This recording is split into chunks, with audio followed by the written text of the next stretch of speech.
Bonjour, bonjour à toutes, bonjour à tous. Tout d'abord, une excellente année à tous. Merci pour vos témoignages de sympathie, vos vœux.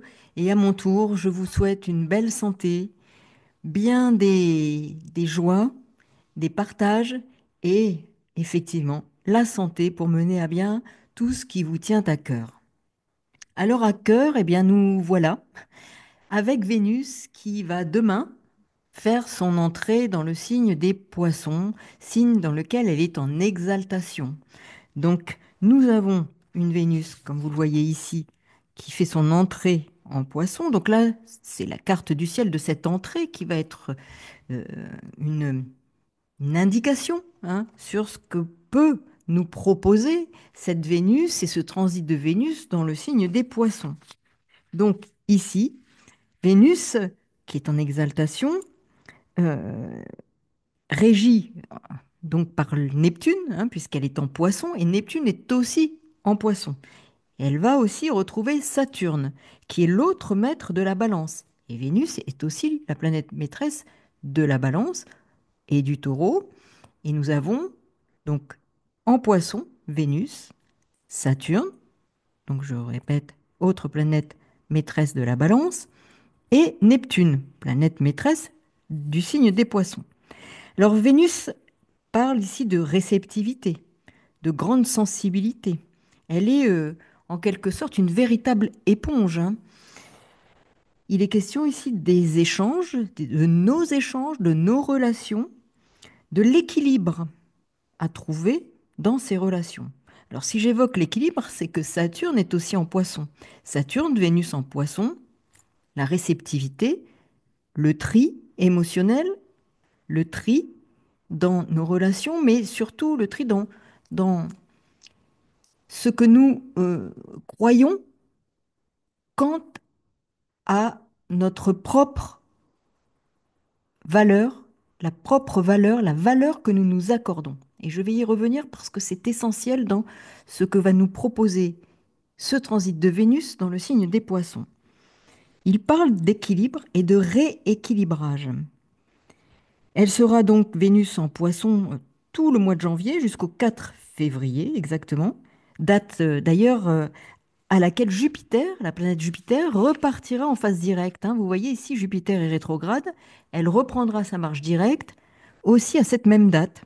Donc ce sont des moments importants au niveau astrologique. Et Vénus fera son entrée dans le signe donc du Bélier. Après avoir fait une conjonction importante avec le nœud nord et Neptune. Donc début du transit le 3 janvier, fin du transit le 4 février, avec un moment fort. Non seulement il y aura la conjonction à Saturne, et puis à la toute fin du transit, la conjonction Neptune-nœud nord, qui nous indique véritablement l'importance que va avoir le transit qui commencera le 12 janvier du nœud nord en poisson, qui nous indique le nord, c'est le cas de le dire, l'orientation, la direction à prendre avec ce que représentent les valeurs du poisson. Donc ici, nous avons en effet un temps important.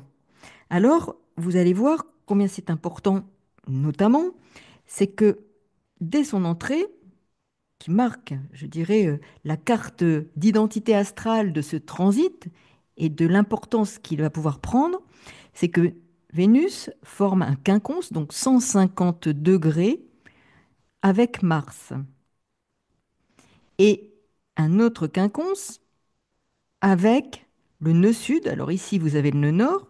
Et en face, il n'est pas indiqué, mais en face, il y a le nœud sud, qui est vraiment le pendant. Et donc, dans cet axe, Bélier-Balance. Donc nous avons ce quinconce 150 degrés avec le nœud sud, 150 degrés avec Mars, ce que l'on appelle en astrologie comme figure, c'est le iode ou le doigt de Dieu. Alors c'est vraiment important parce que c'est cette planète Vénus qui est qui focalise les énergies. Elle focalise cette Vénus en transit en Poisson, les énergies qui vont être mises au travail pendant ce transit. Alors, une Vénus qui est l'apex, hein, ce qu'on appelle l'apex, c'est au sommet de cette figure astrologique qui est le iode, en poisson où elle est exaltée, où elle retrouve l'autre planète maîtresse de la balance, ici Saturne, et Neptune, planète maîtresse des poissons. Donc il y a une forte exaltation des énergies vénusiennes, et puis nous avons la lune noire, pardon, en balance, qui nous parle de la part d'ombre en lien avec la vie relationnelle, la vie affective, mais la vie relationnelle, le partage, la possibilité de s'affirmer, de prendre sa place, tout en ayant un regard, je dirais, qui appelle l'attention sur notre façon d'être en relation avec les autres. Mais ici, Vénus va nous demander de mieux considérer l'estime que nous nous accordons, la valeur que nous nous accordons. C'est un travail autour de l'estime de soi pour être dans une relation différente aux autres. Donc c'est un moment fort pour travailler sur cette énergie vénusienne. L'ascendant de cette entrée se situe en Scorpion, comme vous le voyez. Mars, Pluton, les deux maîtres du Scorpion, sont en opposition exacte. Mars en Lion, Pluton dans le signe du Verseau. Ce transit nous indique que l'épreuve de la vie affective, le chaos potentiel et les rapports de force, les enjeux de pouvoir relationnel doivent être dépassés, doivent être transcendés. C'est un exercice d'équilibriste, un rééquilibrage affectif, sentimental, émotionnel, qui est indispensable. Il s'agit en quelque sorte, je dirais, d'un moment karmique, d'une loi karmique de cause à effet, hein, en quelque sorte. Hein, c'est ça. Hein. Cette loi karmique nous demande de travailler sur quelque chose d'important pour notre évolution personnelle et relationnelle. Cette loi karmique qui va s'exercer pour nous faire évoluer si l'on sait s'en saisir. Il n'y a pas d'obligation et de contrainte.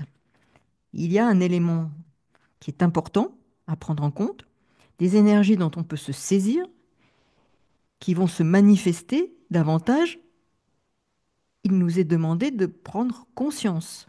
N'oublions pas que Chiron, par ailleurs, ici, l'astéroïde Chiron, qui parle de la blessure, mais aussi du lieu de guérison,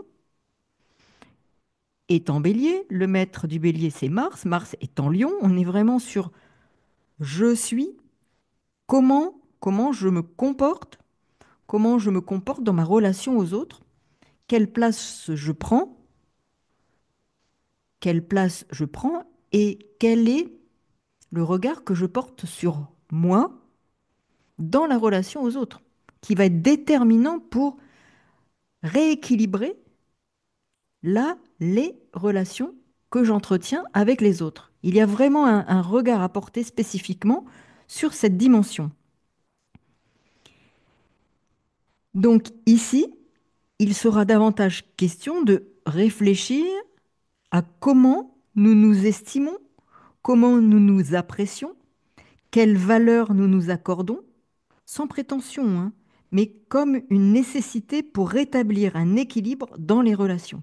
Car la façon dont nous nous estimons, la valeur que nous nous accordons réellement, sans prétention, hein, a un impact sur nos modalités relationnelles, la nature de nos liens aux autres.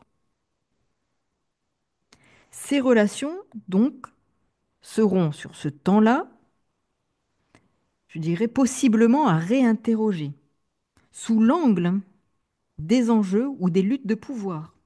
Observez ce qui, dans vos relations, tourne vite à des luttes de pouvoir, à des enjeux de pouvoir, que ce soit dans n'importe quel domaine. Qui va avoir raison? Comment je me positionne? Et là, ces enjeux et luttes de pouvoir vont se manifester à travers des relations. Elles se manifestent déjà, mais il y aura la possibilité là d'en prendre conscience davantage. Alors, pouvoir, orgueil, mauvaise estime de soi, entêtement, rigidité vont être vraiment des temps forts à prendre en compte. Les attachements excessifs à des certitudes, par exemple, certitude d'avoir raison. Et là, il faudra les examiner à l'aune, justement, de l'amour que nous nous accordons. Alors, ça paraît peut-être un peu prétentieux et égocentré. Non, c'est d'avoir la juste estime de soi, le bon équilibre quant à l'estime de soi. Ni trop, ni pas assez. C'est ça aussi, Vénus-Saturne en poisson. On n'est pas dans quelque chose de sacrificiel ou de la culpabilité, car ça, c'est un déséquilibre dans l'auto-estime.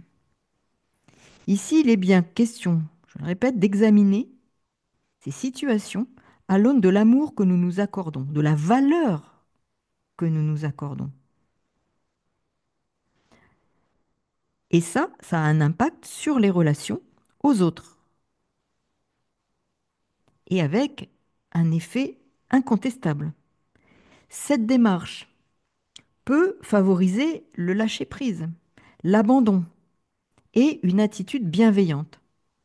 Alors, la capacité à mieux se considérer, à observer la valeur que l'on s'accorde, les valeurs que l'on s'accorde. Et n'oublions pas que par ailleurs, Uranus étant taureau, il parle aussi des valeurs en général. Et là, il sera question de notre propre valeur, de l'estime de soi, du regard qu'on peut porter sur nos compétences, nos capacités, tout ce qui relève aussi de ce que l'on peut être dans la relation aux autres. Ici, il sera question de non pas plus s'aimer, mais de mieux s'aimer. Revoir s'il y a des complexes d'infériorité, des complexes d'insuffisance ou un sentiment ou des sentiments d'insuffisance avec ici une Vénus en poisson qui est capable d'accepter beaucoup, parfois de pardonner beaucoup, mais parce que elle accepte parfois trop. Il n'est pas question d'autre chose que de bienveillance, mais pas de sacrifice ou de culpabilité. C'est de trouver l'équilibre ou de rééquilibrer. Donc, observons complexe d'infériorité, sentiment d'insuffisance dans un domaine ou un autre, qui pousse parfois à la surcompensation. Donc, je le répète, il ne s'agira pas de s'aimer plus, peut-être aussi, mais surtout de s'aimer mieux, de s'apprécier, de se considérer dans un rééquilibrage relationnel. Pas d'enjeu de pouvoir, pas c'est moi qui ai raison, c'est lui qui a tort, ou inversement, pas de lutte de pouvoir, qui ne sont que la manifestation d'un déséquilibre.